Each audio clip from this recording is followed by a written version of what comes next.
आज मैं आपको एक कहानी सुनाने वाली हूँ। उसका नाम है महायज्ञ का पुरस्कार और उसको लिखा है यशपाल जी ने।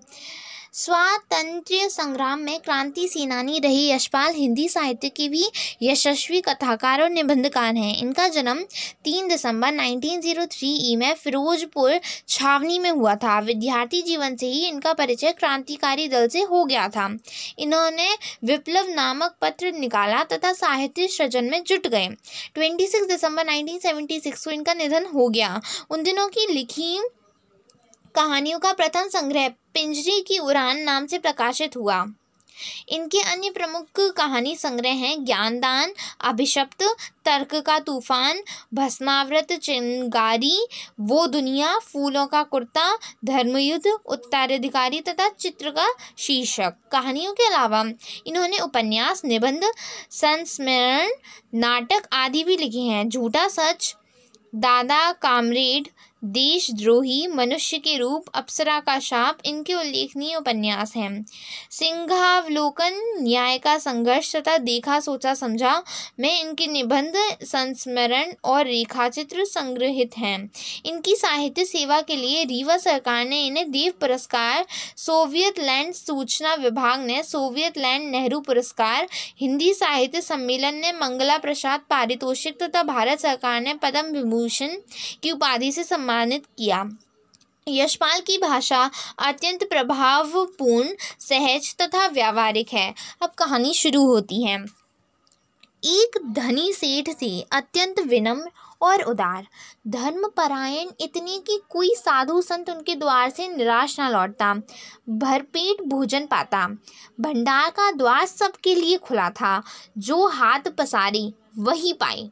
सेठ ने बहुत से यज्ञ किए थे और दान में ना जाने कितना धन दीन दुखियों में बांट दिया था, पर सब दिन होत न एक समान।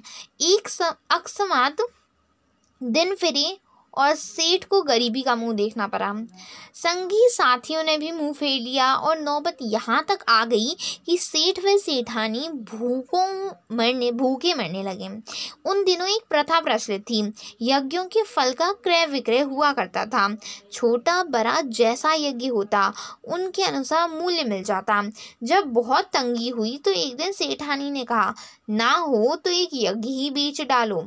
सुनकर पहले तो सेठ बहुत दुखी हुए, पर बाद में अपनी तंगी का विचार कर एक यज्ञ बेचने के लिए तैयार हो गए। सेठ के यहाँ से 10-12 कोस की दूरी पर कुंदनपुर नाम का एक नगर था, जिसमें एक बहुत बड़े सेठ रहते थे। लोग उन्हें धन्ना सेठ कहते थे। यह अफवाह थी कि उनकी सेठानी को कोई दैवी शक्ति प्राप्त है, जिससे वह तीनों लोगों की बात जान सकती हैं। धन की उनके पास कोई कमी ना थी। विपदग्रस्त सेठ ने उन्हीं के हाथे यज्ञ बेचने का विचार किया।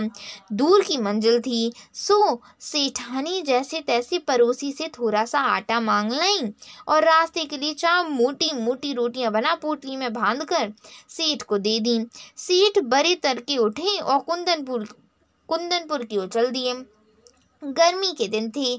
सेठ ने सोचा कि सूरज निकले जब तक जितना रास्ता पार कर लूं उतना ही अच्छा है। यह सोचकर वे खूब तेज चले, लेकिन आधा रास्ता पार करते करते धूप में इतनी तेजी आ गई कि चलने में कष्ट होने लगा। पसीने से उनकी सारी देह लथपथ हो गई और भूख भी सताने लगी। सामने वृक्षों का एक कुंज और कुआं देखकर सेठ ने विचार किया कि यहाँ थोड़ी देर रुककर भोजन और विश्राम कर लेना चाहिए। यह सोच वे उस कुंज की ओर भरे। पोटली से लोटा डोर निकालकर पानी खींचा और हाथ पैर धोए। उसके बाद एक लोटा पानी ले एक पेड़ के नीचे आ बैठे और खाने के लिए रोटी निकालकर तोड़ने ही वाले थे कि क्या देखते हैं, निकट ही कोई हाथ भर की दूरी पर एक कुत्ता पड़ा झटपटा रहा है। बेचारे का पेट कमर से लगा था। सेठ को रोटी खोलते देख वह बार बार गर्दन उठाता, पर दुर्बलता के कारण उसकी गर्दन गिर जाती थी। यह देख सेठ का हृदय दया से भर आया। बेचारे को कई दिन से खाना नहीं मिला दिखता है, तभी तो यह हालत हो गई है। सेठ ने एक रोटी उठाई और टुकड़े टुकड़े कर कुत्ते के सामने डाल दी। कुत्ता भूखा तो था ही, धीरे धीरे सारी रोटी खा गया। अब उसके शरीर में थोड़ी जान आती दिखाई दी। वह मुंह उठाकर सेठ की ओर देखने लगा। उसकी आंखों में कृतज्ञता थी। सेठ ने सोचा कि एक रोटी इसे और खिला दूं तो फिर चलने फिरने योग्य हो जाएगा। यह सोचकर सेठ ने एक और रोटी टुकड़े टुकड़े करके उसे खिला दी। 2 रोटियां खाने के बाद कुत्ते के शरीर में शक्ति आ गई और वह खिसकता खिसकता सेठ के समीप आ गया। सेठ ने देखा कि अभी भी वह अच्छी तरह चल नहीं पा रहा है। आसपास कोई बस्ती भी नहीं दिखाई दे रही थी। सेठ ने सोचा एक रोटी इसे और दे दूं तो वह अच्छी तरह चल फिर सकेगा। मेरा क्या है, जैसे 2 खाई वैसे एक, थोड़ी देर में कुंदनपुर पहुंच ही जाऊंगा। सेठ ने तीसरी रोटी उठाई और कुत्ते को खिला दी। अब एक रोटी बची, उसे लेकर वे स्वयं खाने ही वाले थे कि सेठ ने देखा कुत्तों की आंखें अभी भी उनकी ओर जमी हैं। उन आंखों में करुण याचना है। सहसा सेठ के मुंह से निकला, हाय बेचारा ना जाने कितने दिनों से भूखा है। उनके मन में आया, मेरा काम तो पानी से भी चल सकता है, इस बेचारे मूक और बेबस जीव को एक रोटी और मिल जाए तो फिर निश्चय ही इसमें इतनी ताकत आ जाएगी किसी बस्ती तक पहुंच सकेगा। सेठ ने अधिक सोच विचार नहीं किया और वह अंतिम रोटी भी कुत्ते को खिला दी। स्वयं एक लोटा जल पीकर तथा थोड़ा विश्राम करके अपना रास्ता पकड़ा। दिया जले सेठ कुंदनपुर पहुंचे। सेठ हवेली पर पहुंचे तो धन्ना सेठ ने उठकर उनका स्वागत किया। पूछा, कहो सेठ कैसे आना हुआ? सेठ ने कहा, संकट में हूँ और एक यज्ञ आपके हाथ बेचने आया हूँ। इतने में धन्ना सेठ की पत्नी ने आकर सेठ को प्रणाम किया और बोली, सेठ जी यज्ञ खरीदने के लिए तो हम तैयार हैं, पर आपको अपना महायज्ञ बेचना होगा। महायज्ञ? सेठ ने आश्चर्य से कहा। हाँ, वही जो आपने किया, धन्ना सेठ की पत्नी ने कहा। सेठ बड़े आश्चर्य में पड़े। महायज्ञ? और आज? वे समझे कि उनका मजाक उड़ाया जा रहा है। विनम्र भाव से बोली, आप आज की कहती हैं, मैंने तो बरसों से कोई यज्ञ नहीं किया, मेरी स्थिति ही ऐसी नहीं थी। धन्ना सेठ की पत्नी ने गंभीर भाव से कहा, नहीं सेठ, आज आपने भारी यज्ञ किया है महाराज, उसे बेचोगे तो हम खरीद लेंगे, नहीं तो नहीं। सेठ विस्मित विमूढ़ हो गए। उन्हें निश्चय हो गया कि इन लोगों को यज्ञ खरीदना ही नहीं है, इसलिए ऐसी बातें किए जा रहे हैं। क्या सोचते हो सेठ, बोलो, राजी हो? धन्ना सेठ की पत्नी ने पूछा। सेठ ने खिन्न होकर कहा, सेठानी जी हंसी छोड़िए, काम की बात कीजिए। बरसों से मैंने यज्ञ नहीं किया, आप आज की कहती हैं। सेठानी ने समझाया कि आज रास्ते में स्वयं न खाकर 4 रोटियां भूखे कुत्ते को खिला दी। यह महायज्ञ नहीं तो और क्या है? यज्ञ कमाने की इच्छा से धन दौलत लुटाकर किया गया यज्ञ सच्चा यज्ञ नहीं है। निस्वार्थ भाव से किया गया कर्म ही सच्चा यज्ञ है। क्या आप इसे बेचने के लिए तैयार हैं? सेठ मानो आसमान से गिरे। भूखे को अन्न देना सभी का कर्तव्य है, उसमें यज्ञ जैसी क्या बात?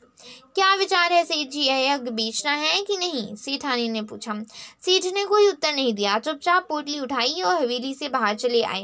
उन्हें मानवोचित कर्तव्य का मूल्य लेना उचित न लगा।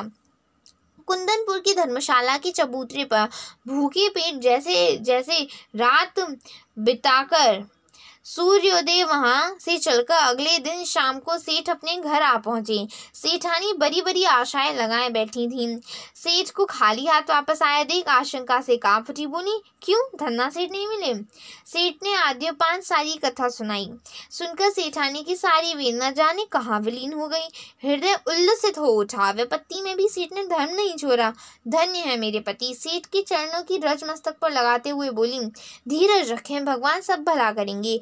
रात का अंधकार फैलता जा रहा था। सेठानी उठकर दिया जलाने के लिए दलान में आई तो रास्ते में किसी चीज की ठोकर लगी। गिरते गिरते बची, संभलकर आले तक पहुंची और दिया जलाकर नीचे की ओर निगाह डाली तो देखा कि दहलीज के सहारे एक पत्थर ऊंचा हो गया है, जिसके बीचों बीच एक लोहे का कुंदा लगा है।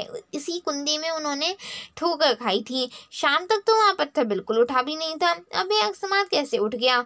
सेठानी बहुत चक्की सी खड़ी रही। फिर सेठ को बुलाकर बोली, देखो तो यह पत्थर यहाँ कैसे उठ गया? सेठ भी अचरज में पड़ गए। दिए की टिमटिमाती रोशनी में उन्होंने ध्यानपूर्वक देखा तो पता चला कि वह तो किसी चीज का ढकना है।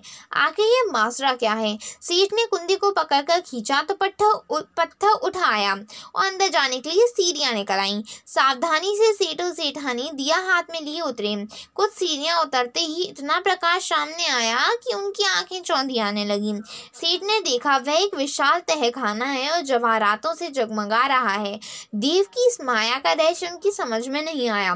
दोनों निस्तब्ध खड़े थे। तभी अदृश्य पर स्पष्ट स्वर में उन्हें सुनाई दिया, ओ सेठ, स्वयं भूखी रहकर अपना कर्तव्य मानकर प्रसन्नचित्त तुमने मर्रासन कुत्ते को 4 रोटियां खिलाकर उसकी जान बचाई। उस महायज्ञ का यह पुरस्कार है। सेठ और सेठानी इस दिव्य वाणी को सुनकर कृतकृत्य हुए। वहीं धरती पर माथा टेक कर उन दोनों ने भगवान के चरणों में प्रणाम किया।